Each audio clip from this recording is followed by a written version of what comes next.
어느 믿음 좋으신 장로님이 계셨습니다. 아내 권사님과 40년을 넘게 사는 아름다운 믿음의 가정입니다. 그런데 그 장로님과 권사님이 신혼 시절에는 늘 갈등을 하고 성격 차이로 힘들어하며, 또 남편 되는 그 장로님이 젊은 시절에는 아내랑 무슨 말을 하다가 대화가 단절되거나 좀 상처받는 말 한마디만 들으면 일주일이고 한 달이고 말을 안 해버리는 참 묘한 성격을 가진 사람이에요. 기도도 많이 하고 말씀도 은혜를 받는 이 남자, 지금은 장로가 되었지만 그때는 평신도였습니다. 왜 그랬냐고 물어보니까 자기가 화난 상태에서 말을 뱉게 되면 서로가 더 격해지기 때문에 아예 말을 안 해버리고 침묵하고 일주일이고 한 달이고 말을 안 해버리는 거예요. 아내된 그 권사님은 젊었을 때 그것 때문에 엄청나게 상처를 받은 거예요. 한마디도 안 해요. 방도 각자 쓰고. 그런데 한 10년쯤 결혼 생활을 유지해 오다가 또 아침에 출근하는데 별것 아닌 한마디에 상처를 받고 그 남편이 차려준 밥상도 거절하고 그냥 출근을 해버렸습니다. 그때 아내가 요건 일주일짜리다.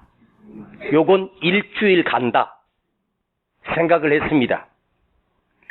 그런데 그날 저녁 퇴근한 남편이 밝게 웃으며 와가지고 말을 거는 거예요. 일주일짜리인데 하루도 안 가고 저녁 퇴근하자마자 와서 말을 걸고 살갑게 얘기하면서 아침의 일은 내가 잘못했어. 미안해 여보. 그러면서 사과까지 하는 거예요. 그래서 아내가 당신 뭔 일이래? 오늘 회사에서 뭔 일 있었어? 그게 아니고 내가 오늘 사실은 말이야. 점심시간에 시간이 좀 남길래 책상에 앉아서 성경을 읽다가 충격을 받았어. 아니 무슨 성경을 읽었어요? 그러니까 내가 에베소서를 읽을 차례가 됐는데 에베소서 4장 26절을 보니까 그 말씀이 나에게 확 들어오더라고. 그래서 아내가 에베소서 4장 26절을 찾아봤더니 이런 말씀이 써 있습니다. 잘 들어보십시오. 분을 내어도 죄를 짓지 말며 해가 지도록 분을 품지 말라. 분을 내어도 죄를 짓지 말고 해가 지도록 분을 품지 말라. 오늘 화난 일이 있고 오늘 분통한 일이 있어도 해가 지도록 그 분노를 가지고 살지 말라. 그 다음 날이면 그 분이 사겨져서 풀어져야 되지 않습니까? 이 장로님 부부가 그때부터 금슬이 좋아지기 시작했다는 거죠. 우리 집하고는 정반대입니다. 남편 되는 그 장로님이 그 성경을 읽고 충격을 받고 내가 잘못했구나. 아무리 화가 나더라도 며칠씩이나 일주일씩 때로는 한 달, 길게는 석 달 말도 안 하고 사는 것이 지옥 같은 일입니다. 그 말 안 하고 사는 본인은 얼마나 힘들겠습니까? 그런데 이분이 말씀을 읽고 그 말씀을 자기 삶의 표본을 삼아서 내가 이러면 안 되지? 그리고 고치기로 마음을 먹은 거예요. 내가 말씀대로 살려고 결심을 한 거예요. 그리고 진짜 집에 와서 아내에게 사과를 하고 다시 평온한 가정을 이루었다는 거예요. 이분 참으로 귀하지 않습니까? 이분은 다른 것은 몰라도 말씀을 한번 깨달으면 그 말씀을 지키려고, 그 말씀대로 살려고, 그 말씀을 실천하려고 무진장 노력한다는 거예요. 그러면서 그분이 직접 하신 말씀이 저는요, 이게 하나님의 말씀이라면 저는 무조건 순종하려고 해요. 이게 하나님의 말씀이라고 생각하면 그것이 믿어지면 나는 무조건 순종하겠습니다. 참으로 아름답고 멋지지 않습니까? 오늘 이 귀한 시간에 하나님의 말씀이 여러분에게 들려지고 있습니까? 그 말씀이 들려진다면 말씀은 듣고 끝나는 말씀이 아니라 말씀은 지키라고 우리에게 주시는 말씀이에요. 내가 그 말씀을 깨달았다면 내가 그 말씀대로 그대로 살아내려고, 물론 인간은 부족하고 또 무너질 수밖에 없지만 그래도 단 한 시간이라도, 단 하루라도 내가 이 말씀대로 한번 살아봐야지. 여러분이 한번 결단을 하고 그걸 기도하면서 내가 이 말씀대로 한번 살아봐야지. 여러분, 말씀은 반드시 우리에게 영향력을 끼치게 되어 있습니다. 그런데 아무리 하나님의 말씀을 들어도 영향을 안 받아. 듣고 끝나버려. 지금도 말씀이 나에게 들리는 시간입니다. 듣고 내가 그대로 살고 있을까? 내가 그 말씀대로 살고 있는가? 저는 이 말씀을 생각해 봅니다. 1장 1절의 끝에 그 시대의 배경을 얘기했고 어떤 왕들이 거쳐가고 있다는 말을 하면서 이 호세아서가 어떻게 시작되는가? 이렇게 말합니다. 부엘리의 아들 호세아에게 임한 여호와의 말씀이라. 호세아에게 임한, 이 은세에게 임한 여호와의 말씀이라. 오늘 여러분 각자에게 임한 여호와의 말씀이라. 호세아에게 임한 여호와의 말씀. 호세아서의 시작은 여호와의 말씀이 임하면서 호세아서가 열리기 시작합니다. 시작이 되었다는 말이에요. 그러니까 호세아서 전체는 호세아 한 사람의 사건이 아니고 호세아 선지자의 이야기가 아니라 호세아에게 하나님의 말씀이 임했고 받은 호세아 선지자는 그 말씀을 백성들에게 그대로 가감없이 외쳤던 말씀의 통로가 된 선지자가 바로 호세아랍니다. 저는 지난주에 1절과 2절을 묵상했기 때문에 반드시 그 다음 절부터 성경을 여러 번 읽으면서 어떤 말씀을 붙들고 두 번째 호세아서를 우리 성도들과 묵상할까 고민하다가 다시 1절부터 읽는데 호세아에게 임한 말씀이라 이 말씀이 저에게 눈에 확 들어왔습니다. 자, 호세아서 4장 1절과 2절을 한번 보시겠습니다. 뒤로 한 장만 넘기면 호세아서 4장이 나옵니다. 금방 가죠? 자, 호세아서 4장 1절과 2절을 한번 읽어보십시오. 시작. 이스라엘 자손들아, 여호와의 말씀을 들으라. 여호와께서 이 땅 거민과 쟁변하시나니 이 땅에는 진실도 없고 인애도 없고 하나님을 아는 지식도 없고 오직 저주와 사위와 살인과 투절과 간음뿐이요 강포하여 피가 피를 뒤대임이라. 자, 지금 호세아 시대 이스라엘 백성들의 상황입니다. 자, 저를 보십시오. 진실이 없어요.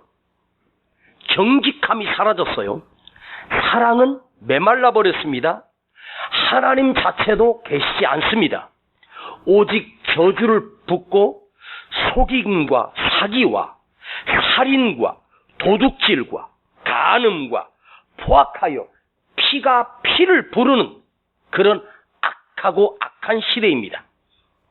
그런데 지금 호세아가 사역하고 있는 그 이스라엘 시대의 그 상황이 이렇게 악한 시대인데 저는 그 시대가 그렇게 악했었구나로 끝나지 않고 목사는 반드시 오늘 대한민국 이 사회, 오늘 이 시대를 비춰봤을 때 지금 이 시대와 같지 않습니까?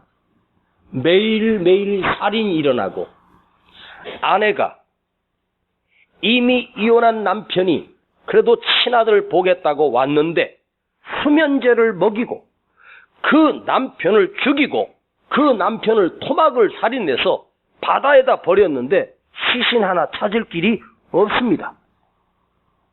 그 사건을 여러분 아실 것입니다. PC방에서 청소하겠다고 좀 자리 좀 잠깐 일어나려고 하는 거기 잠깐의 시비가 붙었는데 이놈이 집에 가서 칼을 들고 와서 그 PC방 알바하는 청년을 28군데인가 80몇 군데를 칼로 찔러서 비참하게 죽이고 자기는 정당하다고.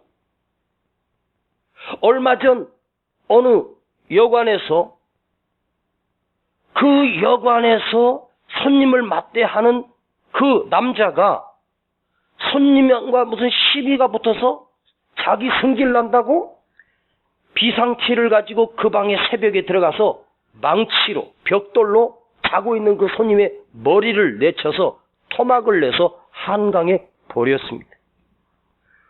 그리고 자수해서 잡혔는데 똑같이 그 짓을 하면 내 또 죽일 거라고 이렇게 말을 해요.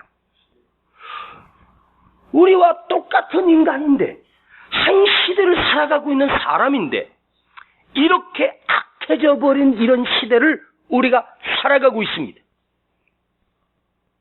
우리 입에서 나오는 말은 저주가 나오고 속임과 사기와 도둑질과 포악할 대로 포악해서 피가 피를 부르는 지금 이 시대는 호세아 시대보다 훨씬 더 포악한 시대를 우리가 살아가고 있습니다. 그런데도 불구하고 하나님의 말씀은 우리를 향하여 내가 너를 포기할 수 없다는 거예요. 여호와 하나님께서 오늘 우리 대한민국 우리 교회를 보시고 여러분을 보시고 나는 너를 포기할 수가 없단다. 나는 결코 너를 포기하지 않을 거야. 왜? 말씀하시는 하나님이 말씀이 우리에게 전해지고 있고 말씀이 우리에게 선포되고 있다는 말은 아직도 하나님이 우리를 향한 기대가 남아있다는 뜻입니다.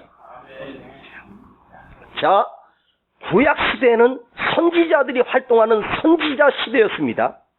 그런데요, 선지자 시대에 참된 선지자와 진짜 선지자와 거짓 선지자들이 함께 공존했습니다. 그리고 거짓 선지자들이 참 선지자보다 훨씬 더 숫자가 많았습니다. 어느 왕이 전쟁을 해야 되겠냐고 그 선지자들을 불러서 말하니까 선지자 400명이나 왕이여 전쟁하면 우리가 반드시 이깁니다. 그런데 진짜 선지자가 와서 왕에게 왕이여 전쟁하면 나라가 망합니다. 이렇게 말해요. 수백 명의 선지자가 말했던 그 말을 왕은 듣고 전쟁하다가 망하지 않습니까? 그러니까 거짓 선지자가 진짜는 한 사람이었고 거짓 선지자는 수백 명이었다는 말은 거짓 선지자가 더 많았다는 말이에요. 자, 그러면 여러분 진짜 선지자와 거짓 선지자를 어떻게 구별할까요? 관상을 보고요? 아니에요. 여호와의 말씀을 듣고 여호와의 말씀을 깨달아서 그 말씀을 백성들에게 그대로 전하는 선지자가 진짜 선지자고 여호와의 말씀을 듣지도 않고 지 마음대로, 지 감정대로, 지 기분대로 내뱉은 그런 선지자는 가짜 선지자 아니겠습니까? 즉 하나님의 말씀 앞에서 두려움으로 듣는 사람, 그 말씀대로 선포하고 그 말씀대로 살아가는 자가 진짜 선지자입니다. 다른 게 없어요. 그러하다면 오늘 우리 안에 가짜 성도와 진짜 성도가 있을 거란 말이에요. 여러분 중에도 가짜가 있고 진짜가 있습니다. 제가 지금 구별할 테니까 스스로 자수하여 광명을 찾으세요. 자, 여러분은 매주 하나님의 말씀을 듣습니다. 그런데 말씀을 들어도 두려움도 없고 순종하려고도 하지 않고 지 멋대로 살아가는 사람은 그 사람은 가짜 성도라는 거예요. 그럼 진짜 성도는 누굴까요? 말씀을 두려움으로 받고 그 말씀에 엎드려 순종하고 그 말씀대로 살아가려고 몸부림치는 사람만이 진짜 성도가 아니겠습니까? 진짜 목사와 가짜 목사는 어떻게 나눠질까요? 하나님의 주신 말씀을 순종하며 그대로 거침없이 사람들의 비유를 맞추지 않고 이것이 하나님의 말씀이라면 내가 목사 자리에서 쫓겨날 수 있어도 목숨을 걸고 선포하는 자가 진짜 목사가 아니겠습니까? 맨날 축복 설교나 하고 늘 비유나 마치고 이런 목사는 가짜 아니겠습니까? 구약시대 가짜 선지자들의 공통점은 백성들의 등을 긁어주고 백성들을 도닥거려주고 백성들에게 위로해주고 잘된다고 하고 축복기라고 하고 너희는 형통할 거야 이렇게 외쳤던 선지자들은 다 가짜였습니다. 저는 가짜가 되고 싶지 않습니다. 여러분, 우리 대한민국 교회가 왜 이렇게 비참해졌고 처참해졌고 변질되어 버렸을까? 저는 그 이유가 반드시 있습니다. 한국 교회는 잘 들어보세요. 지금부터 하는 말씀은 정말 중요한 얘기입니다. 10년에 한 번 들을 수 없는 말씀일 수도 있어요. 왜냐? 저는 이 말씀을 묵상하면서 너무 충격적으로 3일 밤을 새우면서 설교를 고치고 또 고치고 또 고치고 어제까지도 이 말씀 붙들고 실험을 했기 때문에 3번 원고를 썼던 걸 다 찢어버리고 다시 쓴 게 오늘 말씀이에요. 그래서 중요한 말씀이란 말이에요. 한국교회를 보십시오. 한국교회는요, 그 목사가, 그 사람이 전하는 말씀보다 그 말씀을 전하는 사람이 더 높아지고 더 중요해지는 이상한 현상이 일어나는 게 한국교회 현상입니다. 다시 말씀드릴게요. 목사가 강단에서 전한 설교, 하나님의 말씀보다 그 말씀을 전하는 목사가 더 위대해지고 더 높아지는 그런 구조 속에 빠진 게 한국교회 현실입니다. 그러니까 그 목사가 정말 멋진 설교를 하면 그 설교 안에 있는 하나님의 말씀이 빛이 나야 되는데 하나님의 말씀보다는 그 말씀을 전한 그 목사가 더 위대해지고 더 높아지고 더 존경받고 더 칭송을 받는 희한한 구조 속에 빠진 교회가 한국교회 교회입니다. 무슨 말이냐 하면 설교 잘하는 유창한 목사가 있는데 사람들은 그 목사가 전하는 설교는 별로고 그 사람을 더 높이고 더 떠받들고 그래서 한국교회 재림 예수가 수백 명이나 되는 거예요. 이만희 신천지가 그렇게 나온 거예요. 이재록 같은 이단이 그렇게 해서 나온 거란 말. 보십시오. 그것이 알고 싶다. PD 수첩에 나오는 비리 목사들 또 무슨 뭐로 해가지고 폭행 성폭행 또 개정 돈 탈취 이런 거로 감옥에 간 목사들 보십시오. 다 이단교회예요. 그리고 다 대형교회란 말이에요. 수만 명 수십만 명 되니까 자기가 다 할 수 있다고 해놓고 옛날에 제가 들은 얘기지만 만민중앙교회라고 이단교회입니다. 그건 정상적인 정통교회가 아니에요. 그 교회 성도가 20만이래요. 그렇게 많대요. 고등학교도 제대로 졸업 못하고 중학교도 제대로 못 나왔는데 어떻게 어디 가서 이상한 신학 해가지고 목사가 된 사람이 이재록입니다. 그런데 이재록은 쇼를 해요. 교회다가 마치 하나님의 이적이 나타나는 걸 갖다가 쇼를 해서 마술 비슷하게 해서 사람을 홀렸어요. 자기가 슬슬 예수가 되고 하나님이 되어버렸습니다. 그가 집회를 가서 자기 교회 권사님에게 전화를 했습니다. 권사님, 누구세요? 야, 너는 담임 목사 목소리도 모르냐? 내가 들은 얘기입니다. 깜짝 놀랐어요. 수만 명 성도들 중에 담임 목사님이 자기한테 전화를 해준 거야. 그가 이 권사님이 바로 무릎을 꿇고, 예, 목사님 어떤 일이세요? 아니, 내가 박 권사가 보고 싶어서 생각나서 전화했어. 별일 없지? 아유, 그럼요, 별일 없죠. 그래, 내가 박 권사를 위해서 내가 기도하고 있어. 지금 기도하다가 생각나서 기도는 무슨 개뿔. 그러면서 그 권사는요, 성은을 입은 거야. 왜? 담임 목사님, 하나님 같은 분이 나한테 개인적으로 전화를 해줬어. 그 목사님이 개인적으로 전화를 받은 그 권사는 그 다음 주에 봉투에 1,000만 원을 넣어가지고 목사님 용돈으로 드려야 돼. 그런데 그걸 자기가 특별한 것처럼 나한테만 전화해줬다고 적금을 깨트려서 그 가난한 형편에 1,000만 원이 적은다니까. 그게 언제냐? 30년 전이야. 우리 성도들은 내가 전화해도 돈 10,000원도 안 갖고 와, 씨.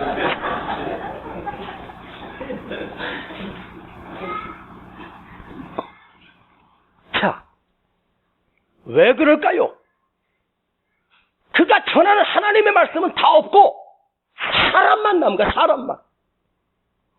그러니까 그 사람이, 그 목사가 누가 되냐? 교주가 되고 재림 예수가 되고 하나님이 되어버리는 거야. 자, 목사님이 야속한 밤에 집사님, 나야. 목사님 웬일이세요? 지금 12시가 넘었는데 내가 좀 잠이 안 와. 집사님 좀 보고 싶거든? 내가 무슨 모텔에 지금 메토실에 있는데 나올래? 예쁜 옷 입고 나와라. 그러면 자, 그 전화를 담임 목사가 했다고 칩시다.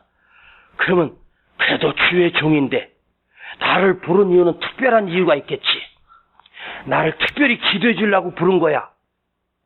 착각하지 마세요. 왜 모텔에, 왜 그 밤에 불러? 말도 안 되는 요구에 주의 종이 말씀이니까 순종해? 그건 주의 종이 아니에요. 무조건 순종? 아니에요. 그건 순종이 아닙니다. 오직 하나님의 말씀만 중요해요. 사람이 아니란 말이에요. 한국교회 문제는 뭐냐? 그 담임 목사의 비중이 너무 커진 거예요. 자, 지금까지 한국교회 흐름을 보면 나름 성장했고 큰 교회인데 그 담임 목사가 뭐 구속되거나 갑자기 죽거나 그 사임하고 떠나게 되면 그 목사가 떠나면 다른 후임 목사, 더 훌륭한 목사님이 왔는데도 그 교회가 와르르 무너져. 5,000명 모이는 교회가 담임 목사가 바뀌니까 그 다음 주에 반으로 줄고 그 다음 주에 또 반으로 줄고 한 달 만에 5,000명 모이는 교회가 500명으로 줄어버렸어. 왜? 왜 나머지 4,500명 어디로 갔어요? 그러니까 예수님 때문에, 믿음 때문에 신앙생활을 하는 게 아니고 그 목사 설교 들으려고. 그리고 5,000명이나 모인 거예요.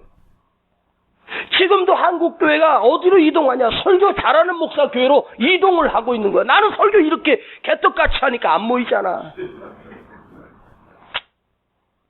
나도 좀 그렇게 멋지게 해보고 싶은데.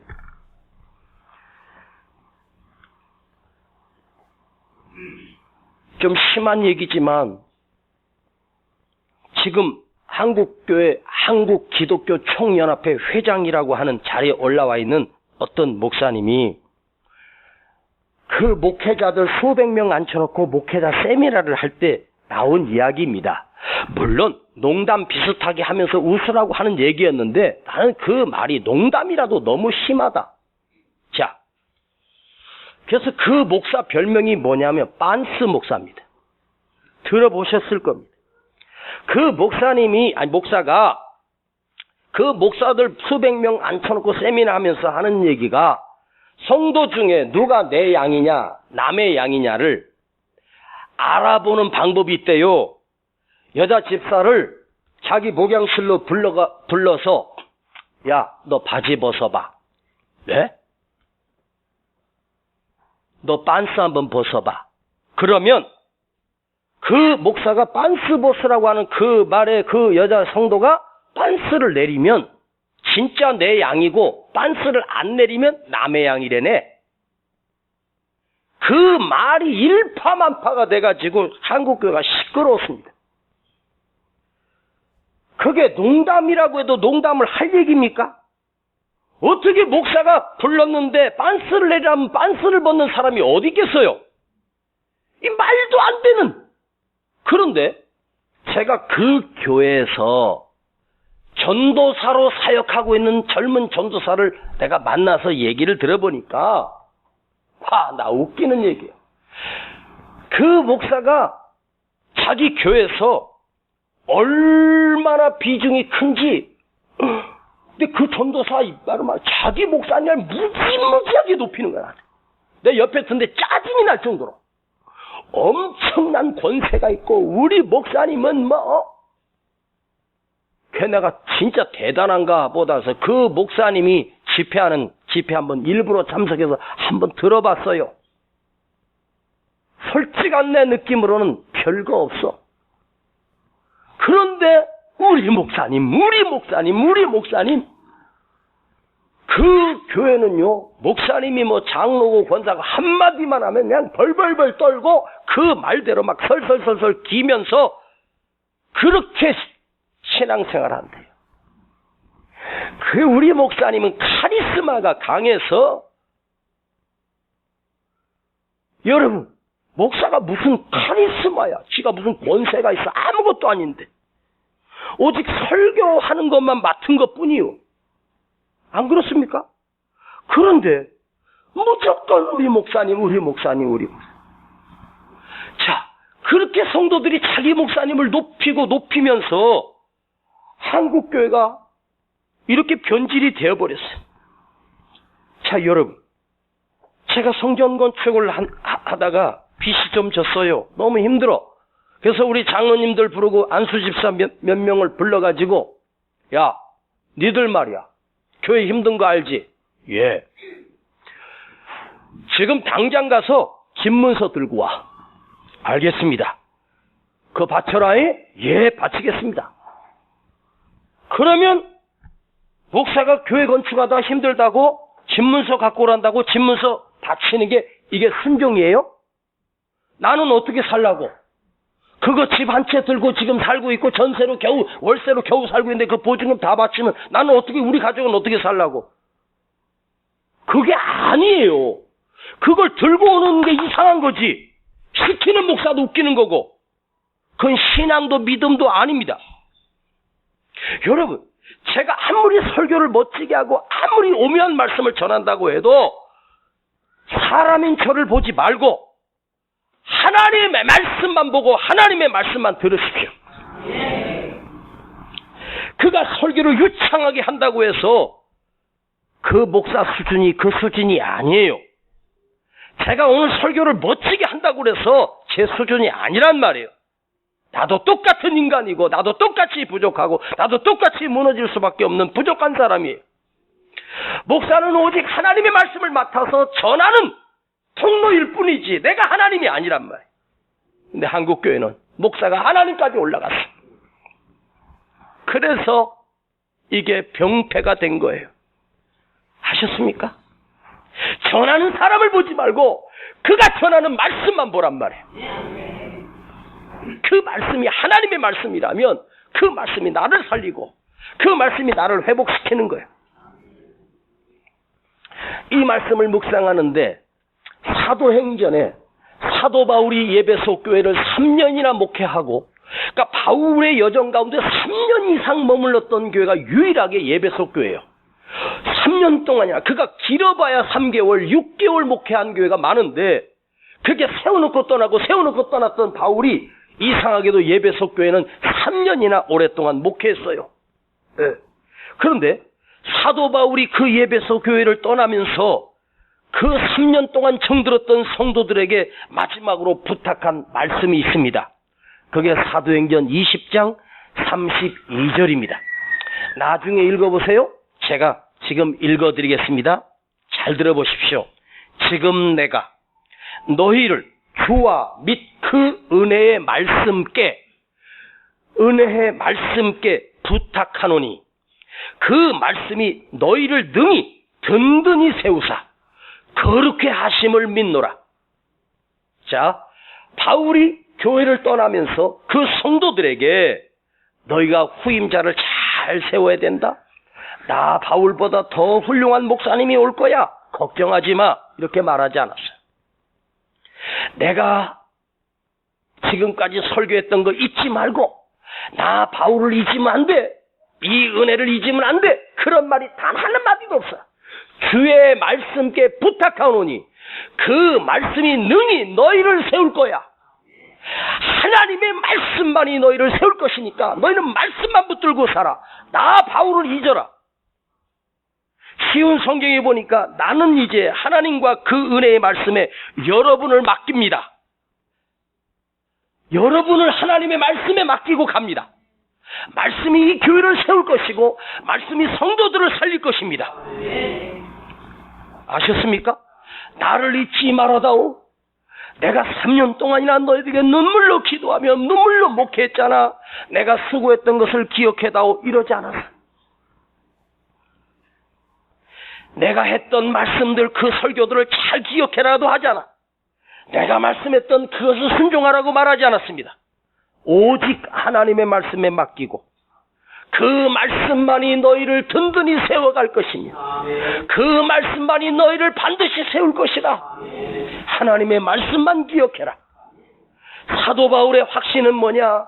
더 좋은 목회자가 올 것이 목적이 아니었습니다. 교회를 세우는 건 사람이 아니야. 담임 목사가 아니야. 전했던 나 바울을 잊고 사람이 아니라 말씀이다. 사람이 아니라 말씀이다. 나는 잊어라.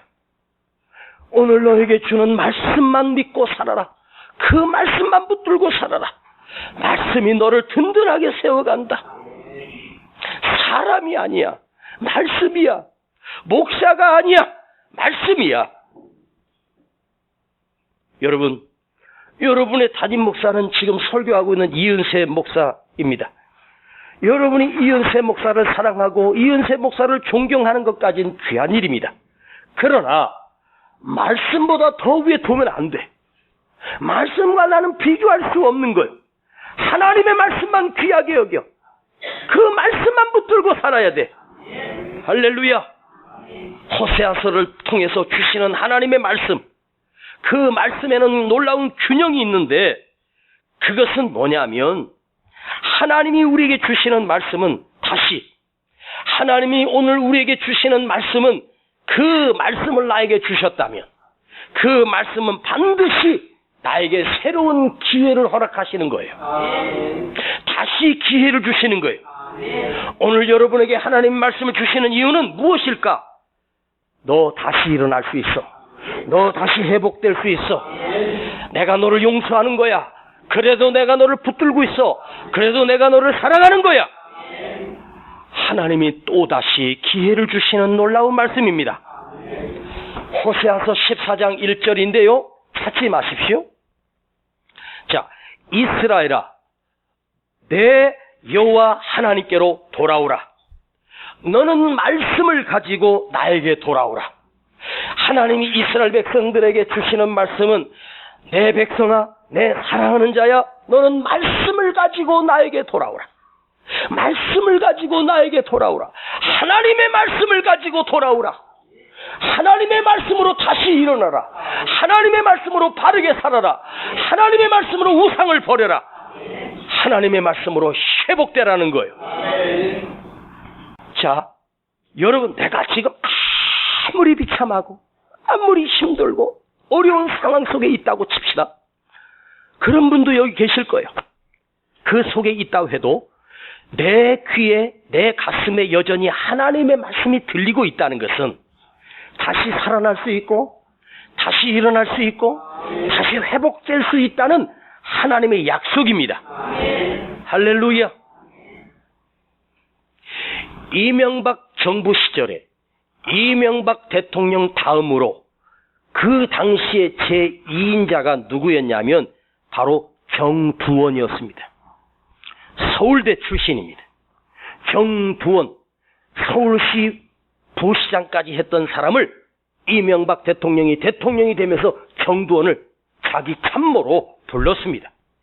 청와대에서 최고의 힘을 가졌던 사람이 정두원이었습니다. 그가 국회의원까지 됐습니다. 그는 58년생이었습니다. 늦은 나이에 그가 재혼을 했답니다. 62살에 재혼을 한 겁니다. 61살에 재혼했고 62살에 자살해서 죽지 않았습니까? 얼마 전에. 근데 그가 늦은 나이에 저기 마포에다가 일식집을 개업했더니 정치가들이 엄청나게 많이 와서 장사가 잘 됐답니다. 그는 방송에 나와서 정치 평론을 하는 아주 유명 평론가가 됐습니다. 근데 그가 하는 말을 가만히 들어보면 또 맞는 말만 또 해요. 은근히 매력이 있더라고요. 그래서 나도 정두원이를 좋아했었습니다. 그런데 어느 날 갑자기 인터넷 뉴스에 정두원 자살. 깜짝 놀랐습니다. 봤더니 식당에서 나와서 그 뒷산 사람들 운동하는 작은 그 산으로 가서 목을 매서 자살을 해버렸어. 알고 봤더니 그가 우울증에 시달렸답니다. 엄청난 권력을 가지고 있던 그가 하루아침에 평민이 되니까 힘들었나 봐요. 그 우울증을 극복하지 못하고 산으로 가서 목을 매서 자살했다는 거예요. 그런데 그 장례식장에 보니까 집사 정두원이라고 폐에 집사 십자가 빨갛게 있고 정두원 이렇게 있는 거예요.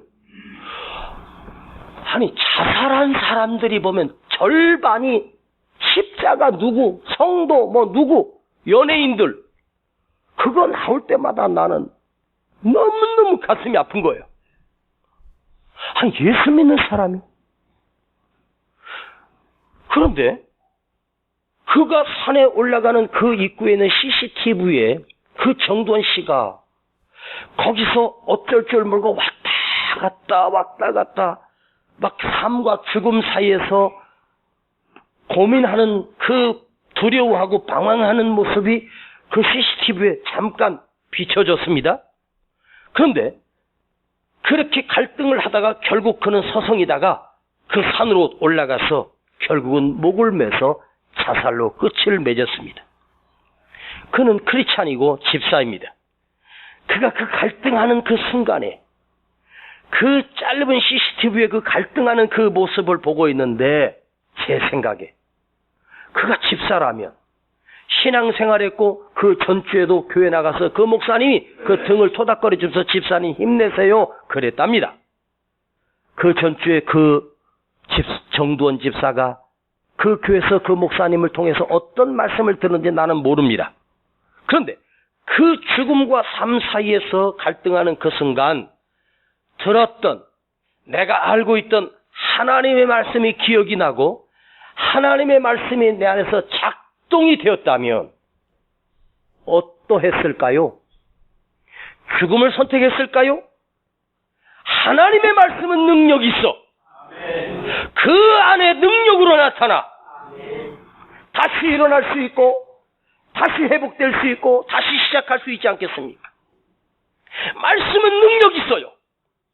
분명히 그는 그 순간 하나님의 말씀이 작동되고 하나님의 말씀이 기억났었다면 그는 자살로 비참하게 끝을 내지 않았을 거예요.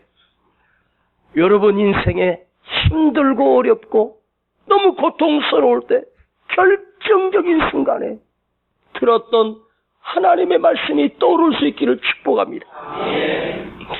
그 결정적인 그 하나님의 말씀이 나를 살리고 내 인생을 말씀으로 지배하고 말씀으로 다스리고 내 안에 말씀이 작동되기만 하면 그대는 어떤 절망적인 상황에서도 다시 회복될 수 있고 다시 살아날 수 있습니다.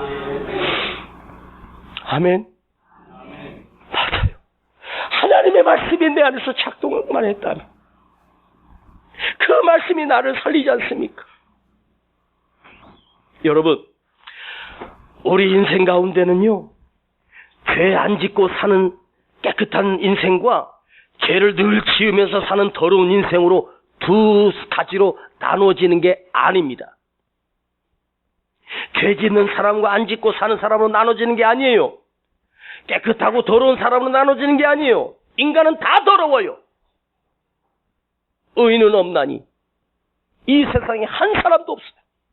하나님 보시기에 다 죄인입니다. 중요한 건 뭐냐? 그 하나님의 말씀이 들려질 때 그 말씀이 내 안에서 두드림이 있는 사람, 하나님의 말씀이 나를 녹화하고 있는 거야. 그런 사람과 하나님의 말씀이 두드림이 있는데도 두드림을 못 느끼는, 영적으로 말라버리고 영적으로 죽어있는 사람, 두 가지뿐이요. 두 가지야. 오늘도 여러분의 하나님의 말씀이 들려질 때 그 말씀이 내 안에 가슴을 두들기고 내 영혼을 두들기고 내 심령을 두들기는 인생과, 하나님이 녹화하시고 말씀으로 폭풍처럼 다가옴에도 불구하고 아무런 느낌 없이 깜빡해서 들으려고 하지도 않고 새기려고도 하지 않고 기억해내려고도 하지 않는 그런 어리석은 인간으로 무감각한 인생 두 가지로 나눠지는 거예요. 아셨습니까? 이제부터 중요한 얘기합니다. 오늘 중요한 얘기 많이 합니다. 나도 이 설교를 준비하면서 솔직히 두려운 이유는 뭐냐? 다음 주에는 이렇게 엄청난 말씀을 들었는데 다음 주에는 싱겁지 않을까? 모르겠습니다. 다음 주에 하나님이 또 우리에게 말씀을 주실 거예요. 자, 여러분 구약시대의 이스라엘 첫 번째 왕 사울 왕을 기억하십니까? 사울 왕이 아말렉을 다 진멸하라고 했더니 그가 양떼 소떼를 끌고 오고 아각 왕을 사로잡아가지고 오다가 하나님으로부터 버림받게 됩니다. 그때 하나님께서 사무엘 선지자에게 나타나셔서 사무엘아 사무엘아, 네 하나님 말씀하세요. 내가 저 사울을 왕 삼은 것을 후회한다. 내가 미쳤지. 내가 저런 인간을 갖다가 왕을 세웠네. 환장하겠다. 내가 미치겠다. 어떻게 하면 좋겠냐? 왜요? 저 인간이 내가 그렇게 하라고 한 말씀을 버렸잖아. 그때 사무엘 선지자가 전쟁에서 돌아오는 사울왕을 맞이하며 이렇게 말합니다. 왕은 잘 들으시오. 나는 지금부터 왕과 함께 가지 않으리니 이는 왕이 여호와의 말씀을 버렸으므로. 사무엘상 15장 26절에 여호와의 말씀을 버렸으므로 나는 이제 다시는 당신과 함께 있지 않겠어. 그리고 저 시골에 처박혀 거기서 사무엘 선지자가 아무런 활동도 하지 않고 왕과 떨어집니다. 자, 사무엘 선지자가 하나님의 말씀입니다. 왕이 변질됐다고 말하지 않았습니다. 왕은 타락했다고 말하지 않습니다. 하나님의 말씀을 어겼다고 말하지 않습니다. 여호와의 말씀을 버렸으므로. 말씀을 버렸어. 하나님의 말씀을 버렸기 때문에 사울왕은 비참해지지 않았습니까? 그런데 사울왕 그 다음에 2대 왕이 누구냐면 다윗 왕입니다. 다윗 왕도 씻을 수 없는 엄청난 교활한 죄를 지었습니다. 남의 여자를 자기 아내로 삼고 그 남편 우리아를 충성된 신하를 죽여버렸습니다. 이런 치졸하고 악랄한 죄인인 인간이 바로 다윗 왕입니다. 그때 나단 선지자가 왕 앞에 나와서 당신은 여호와의 말씀을 들어라. 그러면서 여호와의 말씀을 들으라고 하면서 이렇게 말합니다. 어찌하여 너는 여호와의 말씀을 업신여기고 여호와의 말씀을 업신여기고 나 보기에 악을 행하느냐? 자, 사울에게는 하나님이 네가 여호와의 말씀을 버렸으므로, 그리고 다윗에게는 네가 여호와의 말씀을 업신여기고, 말씀을 업신여겼다는 말은 우습게 알았다는 거예요. 시시하게 여기고 가볍게 여기고, 그게 업신여긴 뜻입니다. 자, 그러면 사울왕도 죄를 지었고 다윗도 죄를 지었습니다. 그렇죠? 둘 다 하나님의 말씀을 버렸고 업신여긴 죄로 무너졌습니다. 그런데요, 최후에 결국에 한 사람은 그 가문이 다 망해버렸고 한 사람은 위대한 왕으로 지금도 우리의 가슴속에 존경받는 왕 다윗으로 나타났고, 예수 그리스도의 족보의 시작. 그래서 예수 그리스도를 부를 때 다윗의 자손 예수여, 다윗의 자손이 되는 예수 그리스도의 족보의 맨 위에 있는 자가 다윗으로 하나님이 세워주신 거예요. 똑같이 죄를 지었는데, 똑같이 다윗이 범죄했는데 죄질로 따지면 다윗이 훨씬 더 크지 않습니까? 차이가 나지 않는데도 한 사람은 하나님의 말씀의 기회를 온전히 버렸어. 그리고 다윗은 그 말씀을 듣고 하나님 앞에 엎드려 울며 회개하며 내가 하나님의 말씀을 업신여기고 죄를 지었습니다. 뼈가 새하도록 하나님 앞에 회개하며 통곡하고 다시 말씀을 붙들었습니다. 다시 하나님의 말씀을 삼았습니다. 그때 하나님께서 다윗을 어떻게 세워주십니까? 역사상의 가장 위대한 인물로 하나님이 세워주셨습니다. 성군 다윗으로 세워주셨습니다. 말씀을 다시 붙들고 회개하며 말씀이 나를 살리는 거룩한 기회를 주신다는 것. 여러분, 이 시간 제가 아무리 멋지게 설교해도 저를 버리십시오. 그리고 말씀만 붙드십시오. 저를 보지 마요. 제가 하는 설교는 이은세 목사 속에서 나온 게 아니야. 하나님이 주시는 것으로 여러분에게 선포하는 거예요. 오직 들려지는 말씀만 붙들고 사십시오. 그 말씀 안에 하나님이 들어계시고 그 말씀 안에 성령님이 함께 하십니다. 하나님이 말씀을 주신다. 나에게 오늘도 깨달음을 주셨다면 내가 순종하고 회개하고 내가 돌이킨다면 내 삶 또한 다윗처럼, 아니 다윗보다 더 높이 하나님이 나를 삼아주시고 세워주지 않으시겠습니까?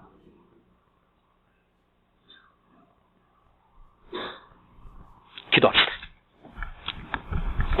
아버지, 우리가 잘못했습니다. 선지자라고 하는 목사가 잘못 살았기 때문에 이 한국교회가 이렇게 무너졌습니다. 책임은 나에게 있습니다.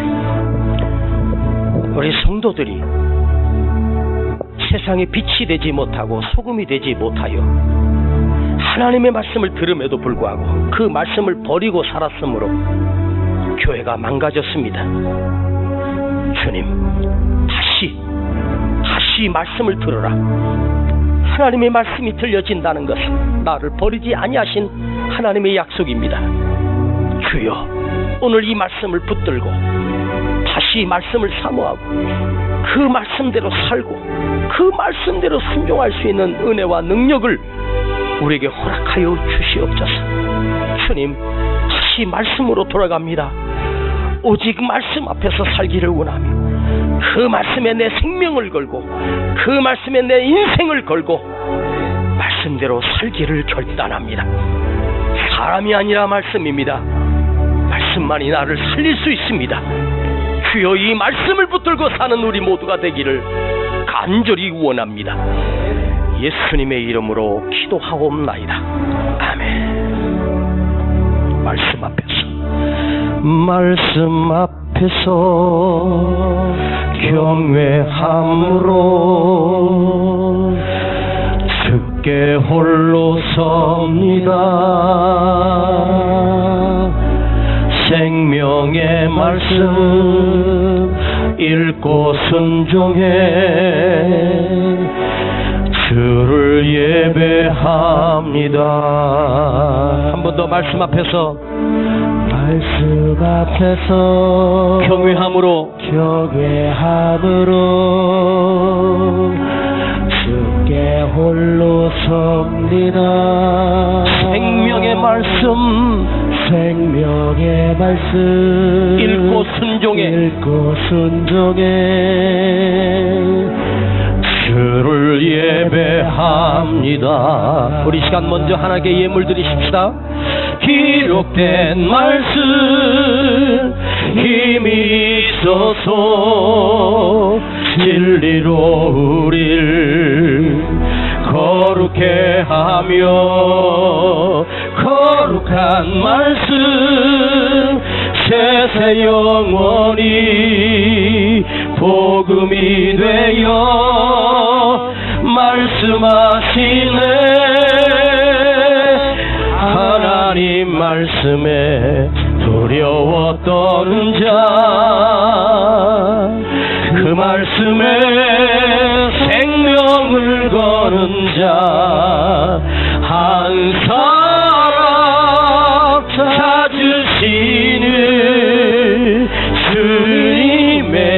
약속을 믿어 하나님 말씀에 운명을 거는 자 순종하며 주 따라가는 자 영원한 하나님 나라 이어갈 주의 교회여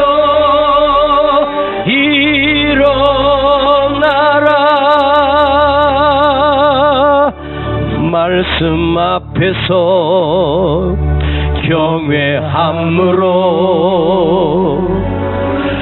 주께 홀로 섭니다. 우리 다 같이 일어나십시다. 생명의 말씀 읽고 순종해 주를 예배합니다. 기록된 말씀 힘이 있어서 진리로 우리 거룩해 하며 거룩한 말씀 세세 영원히 복음이 되어 말씀하시네.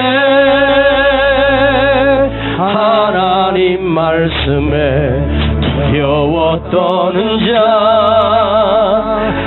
그 말씀에 생명을 거는 자 한 사람 찾으시는 주님의 약속을 믿어 하나님 말씀에 생명을 거는 자 순종하며 주 따라가는 자 영원한 하나님 나라 이뤄갈 주의 교회여 일어나라. 주 말씀은 우리를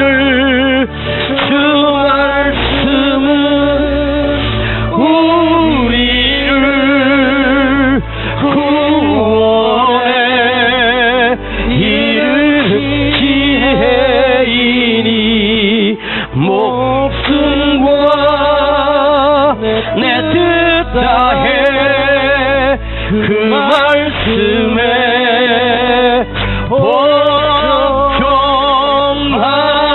복종하라.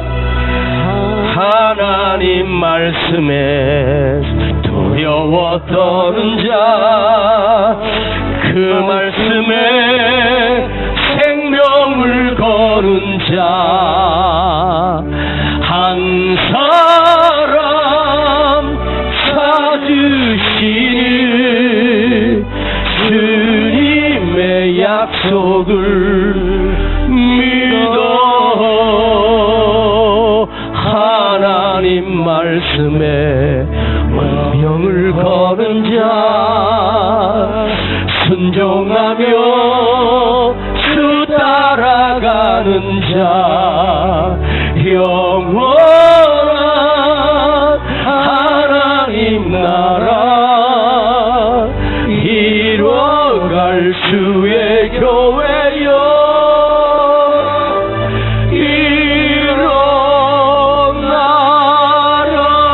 일어나라. 주의 교회는 우리 한 사람 한 사람이 주의 교회입니다. 말씀에 생명을 걸고 말씀에 내 인생을 걸고 목숨을 걸고 오직 말씀만 그 말씀만이 나를 살릴 수 있습니다. 사람이 아닙니다. 목사도 아닙니다. 사람은 나와 똑같은 인간입니다. 다 죄인입니다. 주여 내 안에 말씀에 두드림이 있게 하옵소서.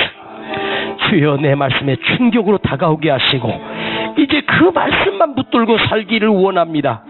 오직 말씀이 내 안에서 작동하고 기억나게 하시고 그 말씀을 붙들고 내가 험한 세상을 이겨나갈 수 있게 하옵소서.